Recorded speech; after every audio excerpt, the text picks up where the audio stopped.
اذا وقب ومن شر النفاثات فی العقد، اور پھونک مارنے والیوں کی شر سے کہ جو گرہوں پر عقدوں پر پھونک مارتی ہیں۔ یہ ہے وہ جادو اور ٹونے کا معاملہ، جادو ٹونا ٹوٹکا۔ اس میں نفاثات کیوں آیا؟ جادوگر تو مرد بھی ہوتے ہیں، عورتیں بھی ہوتی ہیں، اس کے بارے میں مختلف تعبیرات کی گئی ہیں۔ چونکہ ان کے نفوس کی یہ شرارت ہے، لہذا نفس کی طرف نسبت دیتے ہوئے اسے مؤنث بنایا گیا، یا چونکہ ان کی جماعتیں ہیں، ان کے گروہ ہیں، لہذا ایک جماعت کے لیے لفظ مؤنث کہا جاتا ہے عربی زبان میں، تو شاید اس کے اعتبار سے نفاثات کہا گیا۔ ایک رائے یہ بھی ہے کہ عاصم ابن لبید کی بہنیں اور بیٹیاں خاص طور پر ماہر تھیں، اور جو جادو اس نے کیا حضور صلی اللہ علیہ وسلم پر اس میں وہ بھی شامل تھی، اس لیے شاید یہ نفاثات کا لفظ آیا ہے۔ بہرحال اس پر ہمارے تمام مفسرین کا اجماع ہے کہ اس سے مراد ہے جادو کے لیے، ٹونے کے لیے، ٹوٹکے کے لیے کچھ پھونک پھونک کر گرہوں پر پھونکے مارنا اور گرہ لگانا۔ عقد یہ جمع ہے عقدے کی، عقدہ کہتے ہیں گرہ، تو عقدہ جمع اس کی عقد۔ گرہوں پر پھونکے مارنے والیوں کے شر سے رب الفلق کی پناہ میں آتا ہوں۔ یہ معاملہ جو ہے میں چاہتا ہوں کہ ذرا ایک اس کی لغوی بحث سمجھ لیجئے، نفس کسے کہتے ہیں۔ اب یہاں بھی آپ دیکھیں گے نفس اور نفخ قریب ہے، یہ نفس سا جب آئے گا تو وہ سین نہیں ہے، ویسے تو لفظ نفس بھی اس کے قریب ہے۔ نفس تنفس، سانس لینا، سانس میں بھی یہ ہوا جو ہے اندر جاتی ہے باہر آتی ہے، لیکن نفخ کے معنی پھونک مارنا۔ نفخ اس کو کہتے ہیں پھونک کو جس کے ساتھ کوئی تھوک وغیرہ شامل نہ ہو۔ نفس وہ ہے جو زور کے ساتھ پھونکا جائے، پھونک ماری جائے تو کچھ نہ کچھ لعاب جو ہے اس کے ساتھ شامل ہو جاتا ہے۔ تفل کہتے ہیں باضابطہ پھونکنے کو۔ تو نفس جو ہے یہ نون فا اور سا، یہ نفس جو ہے نفخ اور تفل کے مابین کی شے ہے۔ جب زور کے ساتھ پھونک ماری جاتی ہے تو کچھ نہ کچھ لعاب جو ہے اس کے ساتھ شامل ہو جاتا ہے، یہ ہے نفس۔ پھونکے مارنا شدت کے ساتھ، زور کے ساتھ۔ اور اس میں بھی میں یہ سمجھتا ہوں کہ وہی کہ جو بھی انہوں نے جو کچھ پڑھا ہے ان کلمات کے اندر جو بھی خرابی ہے، اس کے ساتھ ساتھ وہ جنہوں نے ریاضتیں کی ہوئی ہیں، مشقیں کی ہوئی ہیں، ان کی اپنی انرجی کا جو ایک حصہ ہے وہ اس پھونک کے اندر شامل ہو کر وہ اس جادو کا ذریعہ اور سبب بنتا ہے۔ نفاثات فی العقد، یہ ایک صرف طبقہ ہے دور جدید میں کہ جو اس جادو کو اور حضور صلی اللہ علیہ وسلم پر بالخصوص جادو کے اثر ہونے کی نفی کرتا ہے۔ یہ وہ جدید معتزلہ یا ریشنلسٹ گروپ جو ہمارے ہاں پیدا ہوا ہے، جس کے امام اول اس بر عظیم پاک و ہند میں سر سید احمد خان تھے۔ انہوں نے جنوں کا وجود بھی علیحدہ نہیں مانا، جن بھی انسان ہی ہے، زیادہ مشتعل مزاج انسانوں کو جن کہہ دیا گیا ہے، استعارتاً کہہ دیا گیا، آگ سے بنائے گئے۔ جیسے ہم کہہ دیتے ہیں کہ فلاں شخص غصے سے آگ بگولا ہو گیا، وہ آگ تو نہیں ہو جاتا، انسان ہی رہتا ہے، لیکن یہ کہ جو انسان مشتعل مزاج ہو کہہ دیا گیا کہ وہ آگ سے پیدا کیا۔ بہرحال انہی کا ایک ذہن ہے جو ہمارے ہاں مختلف شاخیں جو ہیں، مثلا قادیانیوں نے جو تفسیر لکھی ہے وہ مختلف تفسیریں، اور اس میں مولوی محمد علی کی تفسیر کا تو شہرہ بھی بہت ہے، اس لیے کہ واقعہ یہ ہے محمد علی لاہوری، اس شخص نے چونکہ تفسیر رازی سے، امام رازی نے الفاظ کی لغت کی جتنی بھی شرح کی ہے، لغوی شرح، وہ سب کی سب نقل کر دی ہے۔ اب وہ لوگ سمجھتے ہیں کہ بہت علم کا خزانہ ہے، بہت بڑی کوئی شے ہے یہ، تو اس کا بڑا اثر ہوا ہے اور اس سے کافی لوگوں نے اثر قبول کیا۔ پھر علامہ مشرقی، ان کا فکر وہی جدید سائنٹیفک ریشنلزم، اسی طریقے سے پرویز صاحب، ان کا فکر، اور کچھ درجے میں جیسا کہ میں بار بار ذکر کرتا رہا ہوں مولانا اصلاحی صاحب بھی اس فکر سے متاثر ہیں۔ مختلف جگہوں پر حدیثوں کا معاملہ جہاں ان کا آتا ہے، اس میں یہ اگر تجزیہ کریں گے تو معلوم ہوگا کہ وہی اصل بات ہے۔ چنانچہ اس میں انہوں نے کافی مذمت کی ہے ان لوگوں کی کہ جو اس جادو وغیرہ کے معاملے کو اس طریقے سے تسلیم کرتے ہیں۔ حالانکہ علمی بحث کا تقاضا یہ تھا کہ ان احادیث پر نقد کریں، جرح کریں، لیکن پھر بھی کم سے کم اس معاملے میں نے دیکھا کہ انہوں نے اجمالاً کچھ تھوڑا سا مان بھی لیا ہے، لیکن یہ کہ عام قاری جب پڑھے گا ان کی بحث کو تو وہ اس کی نفی کی طرف ہی راغب ہوگا، لیکن یہ کہ اگر بہت ہی گہرائی میں دیکھا جائے تو کچھ مانا ہے انہوں نے اس میں، اور اس کا سبب میں بیان کر چکا ہوں۔ مولانا فراہی، جن کی عظمت کا میں بہت قائل ہوں، قرآن مجید پر جو محنت انہوں نے کی ہے، جس طرح مائکروسکوپ لگا کر وہ اس کے ایک ایک لفظ کو سمجھنے کی کوشش کرتے ہیں، بہت کم انہوں نے تصانیف کی ہیں، اور جو بھی ہم تک پہنچی ہیں واقعہ یہ ہے کہ ان کی دقت نظر اور ان کی محنت اور ان کا شغف، ان کا ذوق و شوق، ان سب کی پوری گواہی ان کی تصانیف سے ملتی ہے۔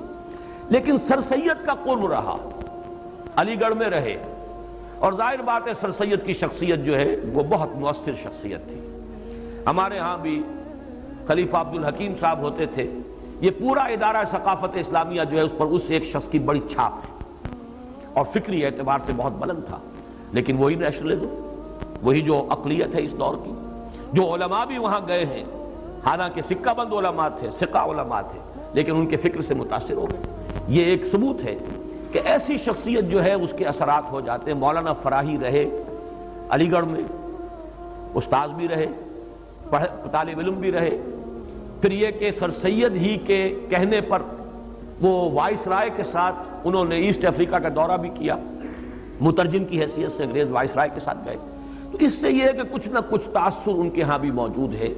لیکن یہ بات جان لیجئے کہ صرف اس طبقے کو علیحدہ رکھ دیجئے تو باقی سب کے نزدیک جادو برحق ہے، کلمات کی تاثیر ثابت ہے۔ ہر کلمہ، کلمہ خیر ہو، کلمہ شر ہو، اس کی کوئی تاثیر ہے، اس کے کوئی نتائج ہے، اور اس کے نتائج نکلتے ہیں۔ جیسے کہ جسمانی کسی کو زخم لگایا جائے، جیسے حضور صلی اللہ علیہ وسلم کو بھی زخم لگا ہے غزوہ احد میں، خون کا فوارہ چھوٹا، زیادہ خون بہ گیا تو غشی بھی طاری ہوئی، سب کچھ ہوا، دندان مبارک شہید ہوئے۔ جیسے جسم اطہر پر یہ اثرات جو ہیں خارجی حملوں اور خارجی جو زخم لگے ہیں ان کے ظاہر ہوئے، اسی طرح یہ مانوی قسم کا جو حملہ تھا اس کا بھی نبی اکرم صلی اللہ علیہ وسلم پر اثر ہوا ہے۔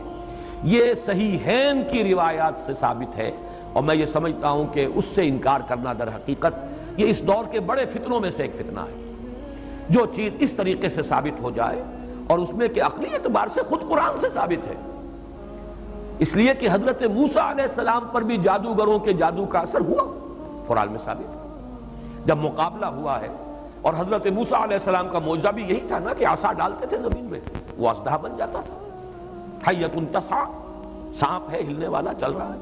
اور وہی کچھ انہوں نے کر کے دکھا دیا عارضی طور پر۔ جادوگر آئے، انہوں نے اپنی چھڑیاں اور اپنی رسیاں پھینکی اور وہ بھی نظر آئے، سب کو نظر آئے کہ جیسے سانپ ہے چل رہے، جیسے سب کو نظر آئی حضرت موسیٰ کو بھی نظر آئی۔ جیسے نظر بندی آپ کہتے ہیں، نظر بندی سب کی ہوئی تو حضرت موسیٰ کی بھی ہو گئی۔ عصمت انبیاء سے یہ کوئی شے بعید نہیں ہے، معلوم ہوا کہ قرآن سے ثبوت مل رہا ہے۔ اور جیسے حضرت موسیٰ علیہ السلام کے بارے میں تو یہاں تک ہے فَأَوْجَسَ فِي نَفْسِهِ خِیفَةً مُوسیٰ، ایک خوف پیدا ہوا اندر، اور خوف جو ہے بالکل سمجھ میں آتا ہے، معقول بات ہے، منطقی بات ہے کہ فوراً یہ اثر ہوا ہوگا کہ یہ تو وہی کچھ انہوں نے کر کے دکھا دیا جو اللہ تعالیٰ نے مجھے عطا فرمایا تھا معجزہ۔ دیکھنے والوں کو تو وہی کچھ نظر آ گیا، فرق کیا ہوا؟ ڈگری کا فرق رہ جائے گا شاید۔ لیکن یہ کہ جب اللہ تعالیٰ نے فرمایا ہے موسیٰ لا تخف انک انت الاعلی، گھبراؤ نہیں، تم ہی جیتو گے، تم ہی سربلند رہو گے، گھبراؤ نہیں، خوف محسوس نہ کرو، ذرا جو تمہارے ہاتھ میں اسے ڈالو تو صحیح، الق ما فی یدک الق عصاک، پھینکو۔ اور اب اس اژدہا نے جو حضرت موسیٰ کے عصا سے بنا ہڑپ کر لیا ان تمام سانپوں کو جو نظر آ رہے تھے، تو معلوم ہوا کہ یہ جادو تھا، اور یہ جادو نہیں کوئی اور شے ہے۔ اور یہ بھی میں نے بارہا عرض کیا ہے کہ یہ بات، یہ حقیقت بھی منکشف انہی پر ہوئی جو جادوگر تھے۔ دوسرے والوں کو تو دیکھنے کو یہی پتا چلا ہوگا یہ بڑا جادوگر، یہ چھوٹے جادوگر، اور کیا، بڑا جادوگر غالب آ گیا، چھوٹے جادوگر جو ہے نا ہار گئے۔ بڑے جادوگر کا نے جو جادو پیدا کیا اس نے ہڑپ کر لیا چھوٹے جادوگروں کے جادو کو، تو زیادہ سے زیادہ ان کے ذہن میں تو یہی بات آئے گی۔ لیکن جادوگر جانتے تھے یہ شے کچھ اور ہے، یہ جادو نہیں ہے، اس لیے کہ ہر ماہر فن اپنے فن کی لیمیٹیشنز کو جانتا ہے۔ یہ تو اسٹیفن ہاکنگ سے پوچھئے کہ فزکس کی اس وقت کیا لمٹ ہے جس سے آگے فزکس نہیں جا سکتی، یہ کسی بھی بڑے سے بڑے ماہر سے پوچھئے کہ کیا ہماری لیمیٹیشنز ہے۔ بہت بڑا معالج آج آپ کو بتائے گا کہ فلاں بیماری کے ضمن میں یہ ہماری لیمیٹیشن، اس سے آگے ہم نہیں جا سکتے۔ فرض کیجئے ایک دم کوئی اس سے 1000 گنا آگے کی کوئی بات آ جائے تو اسے معجزہ کہا جائے گا، یہ معجزہ، یہ کوئی اور شے ہے۔ یہ انسانی علم اور سائنس کی ترقی کا معاملہ نہیں ہے۔ انسانی علم اور انسانی سائنسی ترقی جو ہے وہ تو قدم بہ قدم آگے بڑھتی ہے، سٹیپ بائی سٹیپ، اس طریقے سے چھلانگے تو نہیں لگایا کرتے۔ بہرحال جب حضرت موسیٰ پر بھی وہی تاثر ہوا جو باقی لوگوں پر تھا تو قرآن سے ثابت ہے، تو حضور صلی اللہ علیہ وسلم پر بھی یہ ہوا ہے۔ باقی مختلف لوگوں نے مختلف طریقے سے اس کی نفی کی ہے، مذاق اڑایا ہے، اس پر یہ کہہ دیا کہ اس سے تو پھر نبی کی عصمت جو ہے وہ ختم ہو گئی۔ لوگ جو کہتے تھے کہ یہ جادوگر ہیں، گویا کہ ان روایات اور ان احادیث کو ہم قبول کر لیں تو جادو کا اثر ہو جانا ثابت ہو گیا، حالانکہ اس میں بھی بڑا فرق ہے۔ وہ کہتے تھے جادوگر کس معنی میں کہ یہ خود جادو کر رہا ہے، یہاں یہ کہ جادو کا اثر آپ پر ہوا ہے، اور وہ بھی اثر اس درجے میں نہیں ہوا کہ جس سے آپ کی عصمت مجروح ہو جائے اور غیر معتبر ہو جائے، اس لیے کہ اس کا کسی اور کو تو پتہ ہی نہیں چلا، گھر والوں کو بھی اندازہ نہیں ہوا، صرف حضور نے اس کیفیت کو محسوس کیا ہے، اور وہ بھی صرف دنیاوی معاملات میں۔ کسی نماز کے بارے میں یہ نہیں آیا کہ حضور نے نہ پڑھی ہو اور آپ کو یہ گمان ہو گیا ہو کہ میں پڑھ چکا ہوں، نہیں۔ البتہ یہ کہ تعلق زن و شوق، میں اپنی فلاں اہلیہ کے ہاں ہو آیا ہوں لیکن آپ نہیں گئے، اس طرح کا کچھ معاملہ، انسانی معاملات، خالص بشری تقاضوں کے ضمن میں، بشری معمولات کے ضمن میں تو یہ اثر ہوا ہے کہ آپ نے کوئی کام نہیں کیا لیکن خیال یہ کیا کہ کر لیا ہے۔ باقی یہ کہ جو کار نبوت ہے یہ ہے محفوظیت۔ اللہ تعالیٰ نے اس جادو کے اثر سے بھی جو آپ کا فرض منصبی ہے، آپ کے نبوت و رسالت کے جو پہلو ہیں ان کو محفوظ رکھا ہے، اس زمانے میں بھی، اس دور میں بھی جبکہ آپ پر یہ جادو کا اثر تھا۔ بہرحال جادو برحق ہے، البتہ جادو کرنا کفر ہے۔ زہر میں تاثیر ہے، کسی کو زہر کھلانا یہ بہرحال جرم ہے، یہ قتل عمد ہے، زہر سے مارنا اس کی تو سزا ہو جائے گی۔ اس اعتبار سے نوٹ کر لیجئے وَمِن شَرِّ النَّفَّاثَاتِ فِي الْعُقَدِ، اور یہ بھی گویا کہ ایک شکل ہوئی من شر ما خلق،